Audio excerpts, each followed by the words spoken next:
Yo, what is up, guys? Welcome to the third video of the day, and I'm going to be doing another one of these types of videos. I don't know what to call them, but you guys really seem to enjoy it. I put it out about 30 minutes ago, and the responses have been great from you guys, so thank you for the support. And let's go ahead and begin this video today, or in this video, we're going to be talking about the London Spitfire. What the hell is going on with them? They are a complete mess right now, and many of you guys know I'm a huge fan of the London Spitfire. They're one of my favorite teams. You know, I try not to have bias in the league, but of course there's the teams I'm going to root for that I like the most, blah, blah, blah.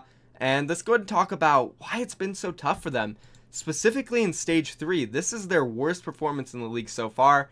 I mean, just by far. They're currently sitting at 2-5. If we look at any of their other stage performances, second rank, 8-2. Third rank, 7-3. All the way down to 2-5. Even if they win the rest of their matches, that would only put them at 5-5, which is way worse than what they've done before. And specifically, let's take a look at their recent matches. We're going to be going through all of them today. Let's start off with the very first one of this stage, where they have struggled against the Houston Outlaws. This isn't just a Stage 3 thing. They have not been able to beat the Outlaws throughout the entire league. Why is this? Well, let's go ahead and take a look at the maps to start. We have Temple of Anubis, which going into, I would have expected the Outlaws to actually win this one. They have been historically really good on Anubis. It's a Junkrat map. London Spitfire, they've been historically pretty bad at Anubis. It's their worst 2CP map, and outside of Control, at the time, it was their worst map. Moving on to the second map, Blizzard World. At the time, we really didn't know how they would do on this map. Obviously, now we know they're not good at Blizzard World. They constantly get first held. They don't really get any good pushes off ever. So anytime they play Blizzard World, they're pretty much going to lose unless they're against a very weak team. Moving on to Nepal, Control, as we've said before, London Spitfire, they don't win on Control. They're not good at it. Just to take a look at this stuff to put it more in perspective for you guys, we have their win rates on everything. Route 66, they're phenomenal. 9-2. 5-0 on Gibraltar. Escort, they're a strong team. Moving on to 2CP. As I mentioned earlier, they struggle on Temple of Anubis. It's their worst 2CP map. Full Sky is 5-3. They're okay on it. Hanamura Horizon Lunar Colony, pretty good, pretty good. Moving on to Hybrid, and this is where it gets a little tough for them again. Blizzard World, as I mentioned, one of their worst maps, 1-4. They have not had good showings on it. I think they beat Florida Mayhem on it only. We'll get into that. Moving on to Kings Row, Hollywood, Iconwell Nubani, pretty good. Then we get on Control, and this is just where the devil strikes for the London Spitfire. They cannot perform on it for the life of them. Ilios, they turned that around. I'm pretty sure their record in the first stage was like 1-3, 0-3, or 1-2, something really bad. They've gotten better at that, props for that. But we start talking about Nepal, and specifically Oasis. This is where it gets bad. They cannot win a Game 5. The only time they've won Oasis is once against the LA Valiant. Other than that, they just cannot win Game 5. This went to Game 5. They was somewhat close, but they still weren't able to get the win. Nepal, they're not the best at. Houston Outlaws, they're pretty good at Nepal. There's a Junkrat map. You can run tanks a lot. When you're running tanks, London Spitfire, they aren't very good. As you see from Kings Row, maps where tanks are ran, they don't really succeed that much. So now map pool wise, we're kind of really seeing where the London Spitfire struggle. We don't see too much Nubani. We don't see too much Eichenwald. We don't see too much Horizon Lunar Colony. We don't see too much Gibraltar. We do see a lot of Route 66, which is what is keeping the London Spitfire in a lot of these matches. As you can see here, they beat Houston Outlaws on it. Let's move on to their second match of the week. Well, first, let's take a look at the statistics actually from this game. This was when kind of started going downhill for Birdring.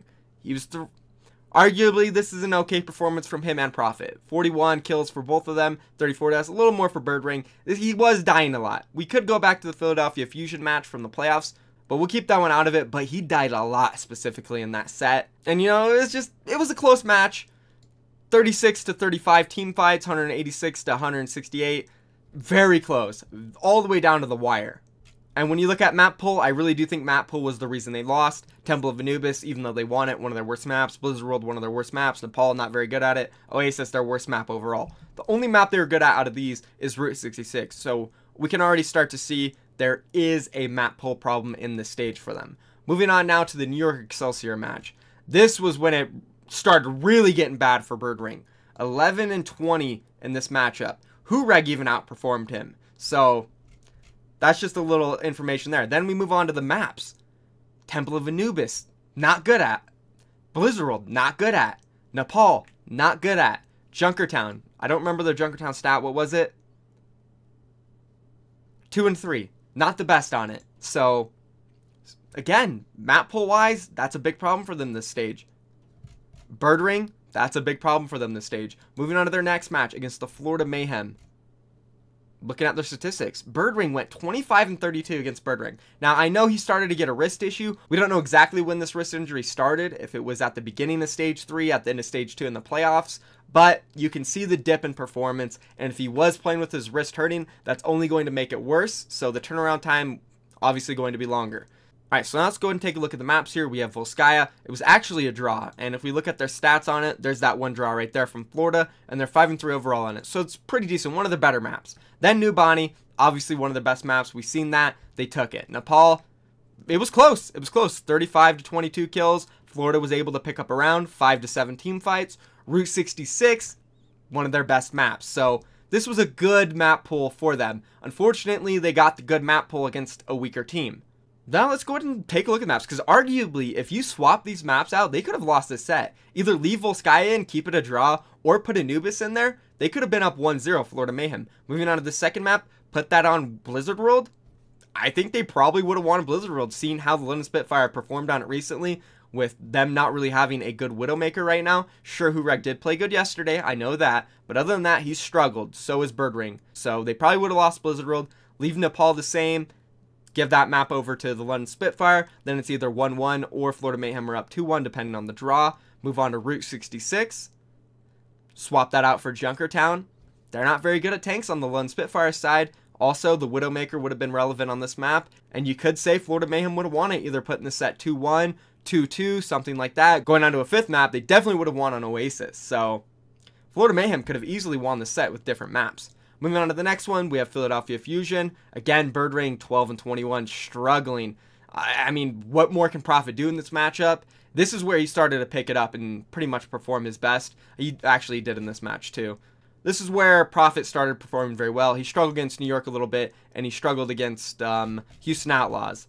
But come to the Florida Mayhem match, Philadelphia Fusion match, Prophet seemed to be back. He was doing his work, but they weren't getting anything from their DPS players. It was a one-man show for them, and because of this, looking at the map pool, Anubis, not going to win. Blizzard World, not going to win. Ilios, that's their best control map. They were able to pick it up. Junkertown, they were able to pick it up against the Fusion. Then Oasis 5th map, you know it's over. You know it's over when they're going up on Oasis. So again, the same issues come up. Map pool is so bad for them right now, and Birdring and Hureg have not been able to cut that.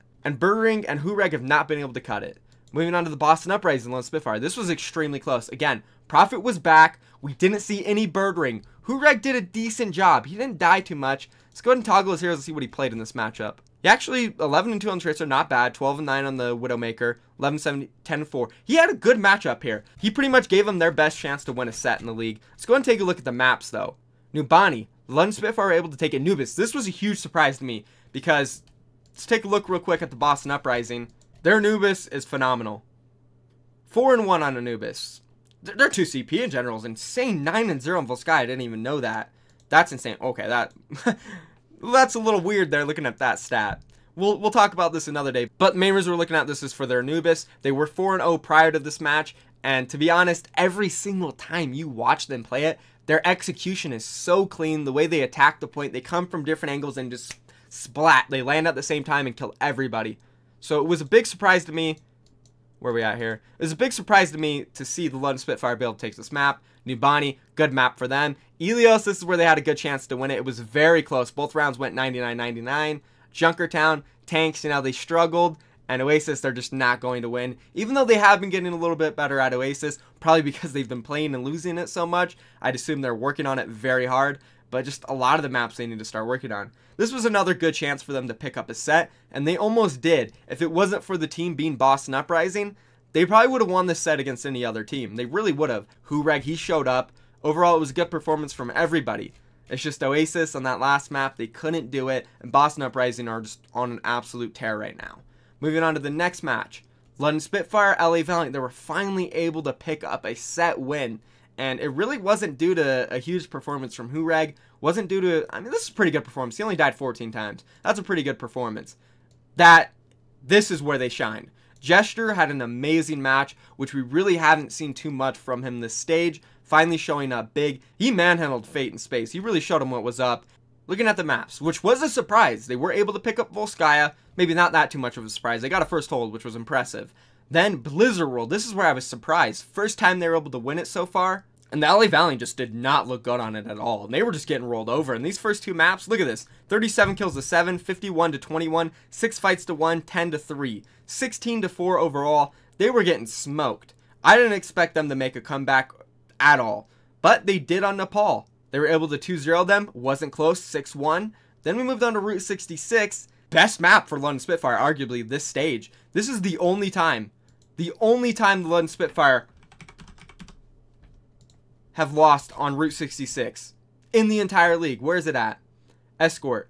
9. Okay, second time. My mistake there. Second time they've lost so far. Oh yeah, that's right. I just remembered when editing this, the first time they lost on Route 66 was against the Philadelphia Fusion, Game 5 in the playoffs, when Snillo came in, fresh, best player alive out of nowhere, destroyed them. That was surprising. And this was surprising too. This match was just mind-blowing. I didn't expect the London to win this map. I didn't expect LA Valiant to win this map. I didn't expect London to win this one. So it was all over the place. And they dominated them. It was a thorough stomp. Hureg Sombra in this match, if I remember correctly, was doing really well. Let's go ahead and bust out the stats. So yeah, 5-2 on there. Just everybody played great. But specifically, I think Hureg held his own here. And I don't think they got the tank map. Yeah, it was the two dive maps. So that's where they were able to pick this up. Now we move on to yesterday, their match against the LA Gladiators. And huge surprise, the performance from Hureg. We talked about it in my last video today. He performed on the Widowmaker. He gave Surefour a run for his money. It wasn't all dandy for Surefour. Hureg was able to put up a good fight. Prophet played well on the Tracer. Overall, it was a close match.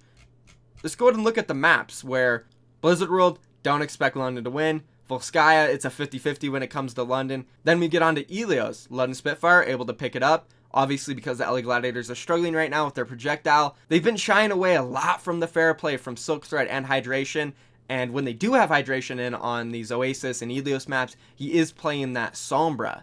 So it's like, do you put him in there, or do you run Surefour and Asher, focus on the Tracer, have Surefour try to pop off on the Widowmaker when you get those rounds? And it didn't really work out for them because they were forced to play McCree a lot, and the McCree strategy didn't work too much against, and to be fair, Hureg kind of outclassed Surefour there on the McCree. So moving on to this next map, Route 66. London Spitfire, they're phenomenal on this map, 9-2, their best map overall in the entire stage. Then we moved on to Oasis, and this one was extremely close, 99s back and forth. I didn't know who was going to win, except for when the tank map came up. Obviously, LA Gladiators, they have the advantage there. London Spitfire, they're just not good at tanks, they never have been. Hureg did decent on the Sombra, Hydration, he did decent on the Sombra. Again, it was just a battle of who was the better team on this certain map, and the LA Gladiators obviously are better on Oasis than the London Spitfire. So, overall, I know we rambled a little bit in this video. I kind of wanted to show you guys all their matches, all the stats. The map pool is the biggest issue right now for the London Spitfire. And then the second biggest issue, not as big as the first one, because Hureg has played decent in the last couple matches, is not having Bird Ring and not having that superstar power to combo with Prophet. So moving on to the overall league standings again, we have the London Spitfire sitting at 17-10. They are in danger to drop out, guys. If the Los Angeles Valiant, Houston Outlaws, and Philadelphia Fusion all win more matches than the London Spitfire for the rest of the season, they're out. They're not going to make the overall playoffs. So they're in absolute danger. They need to pray that the Stage 4 maps are in their favor. We see a lot of Nubani, Route 66, Lijiang Tower, Ilios. If they do see those, then they will be in a good spot. And if Bird Ring can get back healthy for them, they can start performing at the level they were in Stage 2 and Stage 1. It's going to be tough, though, because these teams are hungry. They are hungry, guys. They want to make it. And there's a good chance that London Spitfire could not make it. That would be crazy, but you know, that's pretty much it for this video. Thank you for watching, guys. Again, if you enjoyed this type of content, let me know. I'm going to keep producing this type of stuff. And I'm out of here. I'll see you guys later.